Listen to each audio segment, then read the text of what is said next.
1972, Warner Bros. Casting office. Sylvester Stallone, 26 years old, broke, sleeping in a bus station, walked into an audition for Bruce Lee's Enter the Dragon. He had $106 in his pocket. No agent, no connections, just desperation. Bruce Lee sat at the table, watching. Stallone did his best tough guy act. Bruce stopped him after 30 seconds. "You're not a fighter. You're pretending. There's a difference." Next, Stallone was destroyed, rejected by his hero. 3 years later, Bruce Lee was dead. And Stallone wrote Rocky, the underdog story that made him a legend and earned $200 million. But here's what nobody knows. Stallone stole the entire concept from Bruce Lee, and he admitted it 40 years later. But to understand this rejection, you need to know how desperate Stallone really was. January 1972, New York City. Sylvester Stallone was 26 years old and completely broke. He'd been trying to make it as an actor for 5 years. Nothing worked. He'd been rejected from hundreds of auditions, told he looked too ethnic, that his slurred speech from a birth injury made him unmarketable, that he should give up and get a real job. Stallone was living in a Fleabag apartment in Hell's Kitchen. Some nights he couldn't afford food.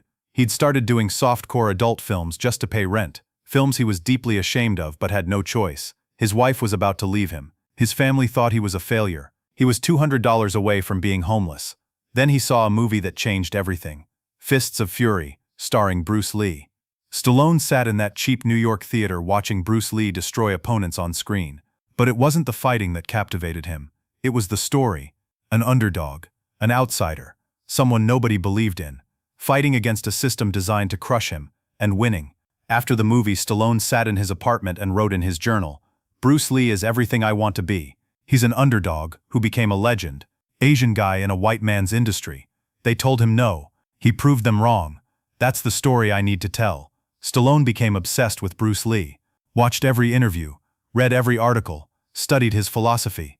Be like water. Adapt. Flow. Never give up. In March 1972, Stallone heard Warner Bros. Was casting for Bruce Lee's next film, Enter the Dragon. Small roles, extras, fight choreographers, anything. Stallone borrowed $40 from a friend, bought a bus ticket to Los Angeles. He had one goal: meet Bruce Lee. Get any role, learn from the master. What happened at that audition would haunt Stallone for the rest of his life. March 15, 1972, Warner Bros. Casting office, Burbank. Stallone waited in a room with 50 other actors, all muscular, all hoping for a small part in Enter the Dragon. Stallone looked around. Everyone was more qualified, better looking, better connected.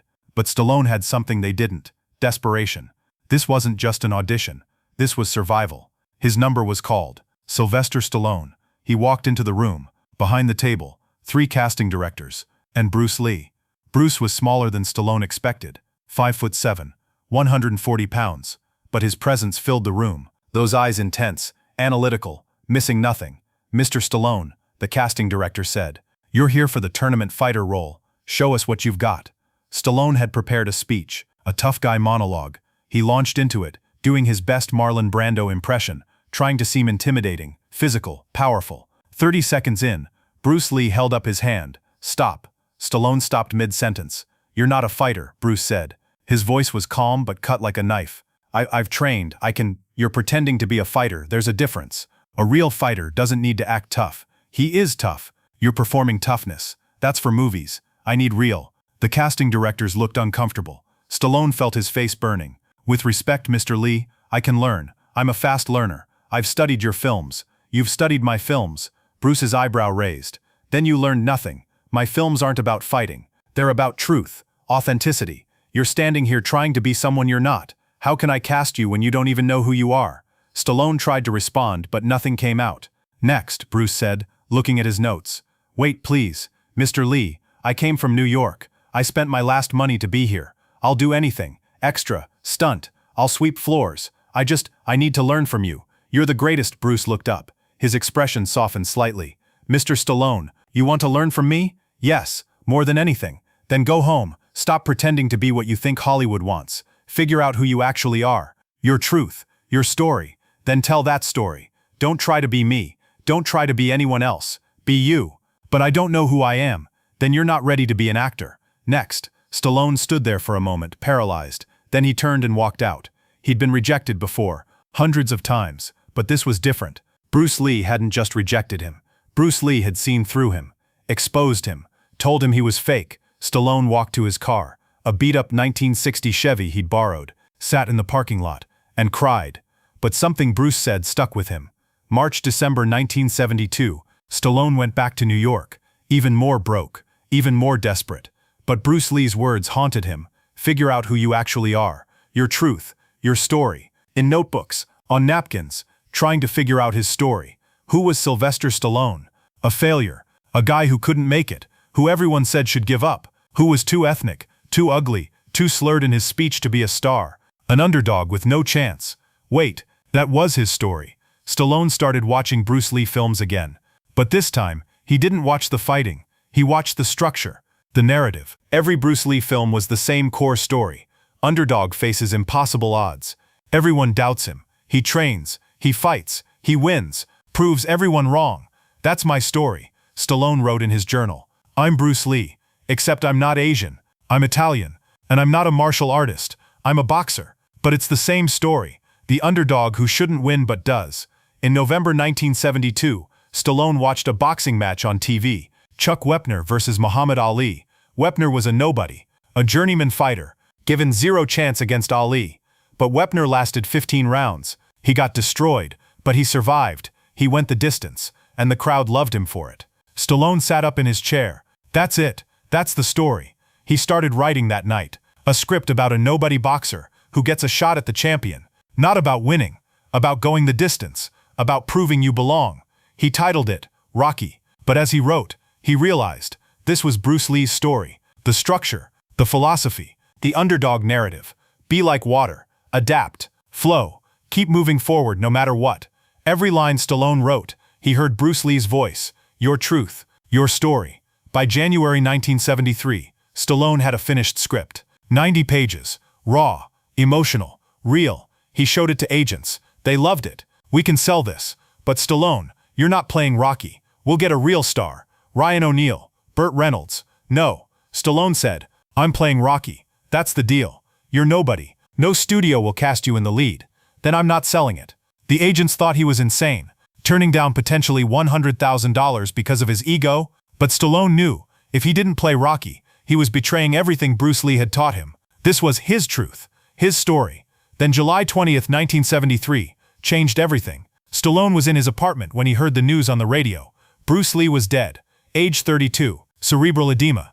Stallone felt like he'd been punched in the chest. Bruce Lee, the man who'd rejected him, the man who'd told him to find his truth, dead at 32. Stallone pulled out his Rocky script, looked at it. Every page was influenced by Bruce Lee's philosophy. The underdog, the outsider, the man who refuses to quit. And now Bruce was gone. He'd never see Rocky, never know that his rejection had created something. Stallone wrote in his journal that night, Bruce Lee told me I wasn't a fighter. He was right. I'm not. But I'm a survivor. And maybe that's what Rocky is about. Not fighting, surviving, going the distance. Bruce went the distance. 32 years, fought his whole life to break barriers. He won, and he died winning. I'm going to finish this script. For him, to prove that his lesson didn't die with him. Over the next 2 years, Stallone kept fighting to get Rocky made with him as the star. Studio after studio rejected him. Offered $250,000 for the script if he'd let someone else play Rocky. Stallone refused every time. He was broke. His wife left him. He had to sell his dog because he couldn't afford food. But he wouldn't sell the script without playing Rocky. Be like water. Adapt. Flow. Never give up. Finally, in 1975, a small studio agreed. United Artists. They'd make Rocky. Budget, $1 million. Stallone could star. But if it flopped, his career was over. Stallone agreed. It was his shot. His one chance. Just like Bruce Lee's Enter the Dragon had been his shot. When Rocky was released, something strange happened. November 1976, Rocky premiered. Budget, $1 million. Nobody expected anything. The movie made $5 million in the first weekend. Then $10 million. Then $50 million. By the end of its run, $225 million worldwide. Nominated for 10 Oscars. Won Best Picture. Sylvester Stallone became a superstar overnight. But in interviews, Stallone kept saying something strange. I owe everything to Bruce Lee. Reporters were confused. Bruce Lee. He died 3 years before Rocky. I know. But Rocky wouldn't exist without him. Stallone started telling the story. The audition. The rejection. Bruce's words about finding his truth. Bruce Lee rejected me because I was being fake. Stallone explained. He told me to figure out who I really am. Rocky is the answer to that question. Rocky is me, the underdog, the guy nobody believes in, the survivor. But some critics noticed something else. The structure of Rocky was identical to Bruce Lee films. Underdog protagonist. Society doesn't believe in him. He trains montage, faces impossible opponent, doesn't win, but proves himself, earns respect. Stallone didn't just learn from Bruce Lee, one critic wrote. He copied him. Rocky is a Bruce Lee film with boxing instead of martial arts. When reporters asked Stallone about this, he admitted it. Of course I copied Bruce Lee. Every underdog story copies Bruce Lee. He perfected the formula. He lived the formula. I just adapted it to my world. That's what be like water means. Adapt. But there was one moment that would haunt Stallone forever. March 1977. Stallone attended the Academy Awards. Rocky was nominated for Best Picture. Before the ceremony, Stallone visited Bruce Lee's grave in Seattle, brought flowers, stood there for an hour. I wish you could see Rocky, Stallone said to the gravestone. I wish you knew that your rejection saved my life. You told me to find my truth. I found it. Thank you. At the Oscars, when Rocky won Best Picture, Stallone's acceptance speech included this. This award belongs to everyone who was told they weren't good enough, who was rejected, who was laughed at. There was a man who rejected me at an audition in 1972. Bruce Lee. He told me I wasn't a real fighter. I was just pretending. He was right. I'm not a fighter. I'm a storyteller. And this story, Rocky, is my way of honoring what Bruce taught me. Be authentic. Find your truth. Never give up. Bruce, wherever you are, thank you for seeing through my bullshit. Thank you for pushing me to be real. The audience had no idea what he was talking about, but Linda Lee, Bruce's widow, was watching on TV. She called Stallone the next day. Sylvester, this is Linda Lee, Bruce's wife. I saw your speech. Thank you for honoring him. Mrs. Lee, I owe everything to him. He saved my career by rejecting me. Can I tell you something? Bruce kept notes on every audition. I found his notes on you. Do you want to know what he wrote? Stallone's heart stopped. Yes, he wrote, Sylvester Stallone, too desperate, trying too hard, but there's something underneath. Real pain, real hunger, not ready yet, but might be someday. Watch for him. Stallone started crying on the phone. He saw something in me. Bruce always saw potential, even when he rejected people. That was his gift. He saw what you could become, not what you were. 40 years later, Stallone would finally confess the full truth. 2016. Stallone was promoting Creed. A reporter asked, where did Rocky really come from? Stallone paused, looked at the camera, decided to tell the whole truth. Rocky came from Bruce Lee. Completely. I've said he inspired me, but that's not the full story. I stole it. I watched Bruce Lee films and I copied the structure, the underdog, the training montage, the philosophy. Be like water. That's Apollo telling Rocky to stay out of the way. It's all Bruce. I met Bruce once. Auditioned for Enter the Dragon. I was a nobody. Broke. Desperate. I tried to impress him with fake toughness. He saw right through me. Rejected me in 30 seconds. Told me to stop pretending and find my truth. I was devastated. But that rejection forced me to look at myself honestly. Who was I? A failure. An underdog. A guy who kept getting knocked down but kept getting up. That was Rocky. Bruce Lee created Rocky. Not me. I just wrote down Bruce's philosophy in a boxing context. And here's the thing. Bruce died 3 years before Rocky came out. He never saw it. Never knew that his rejection of me created the thing I'm most famous for. I've spent 40 years feeling guilty about that. Like I stole his legacy. Like Rocky should have been his story, not mine. But then I realized, that is Bruce's legacy. He taught me, and millions of others, that the underdog can win, that authentic truth beats fake performance, that you keep fighting even when everyone says you should quit. Every Rocky movie is a Bruce Lee movie. Every training montage, every moment of Rocky getting hit and getting back up. That's Bruce Lee's philosophy. So when people say Rocky inspired me, I think, no, Bruce Lee inspired you. Through Rocky. Through me. But it started with Bruce. The interviewer was stunned. You're saying Bruce Lee created Rocky? Not created. But without Bruce Lee rejecting me, Rocky doesn't exist. Without Bruce teaching me to find my truth, I'm still pretending to be tough. Without Bruce's underdog philosophy, there's no story. So yeah, Bruce Lee created Rocky. I was just the pen he used to write it. 2024.52 years after Bruce Lee rejected Sylvester Stallone. Rocky is considered one of the greatest underdog stories ever told. Spawned a franchise worth $1.4 billion. Inspired millions. Stallone is a legend. Net worth $400 million. But in every interview, he credits Bruce Lee. In 2020, Stallone donated $1 million to the Bruce Lee Foundation. For the man who saved my career by destroying my ego. Shannon Lee. Bruce's daughter accepted the donation. My father saw potential in people even when he rejected them. That was his philosophy. Not everyone is ready, but everyone can become ready. Sylvester Stallone proves that. Dad didn't give him a role. He gave him something better, a mirror. And Stallone looked in that mirror and found Rocky. Today, film students study Rocky and Bruce Lee films side by side. The structure is identical. The philosophy is identical.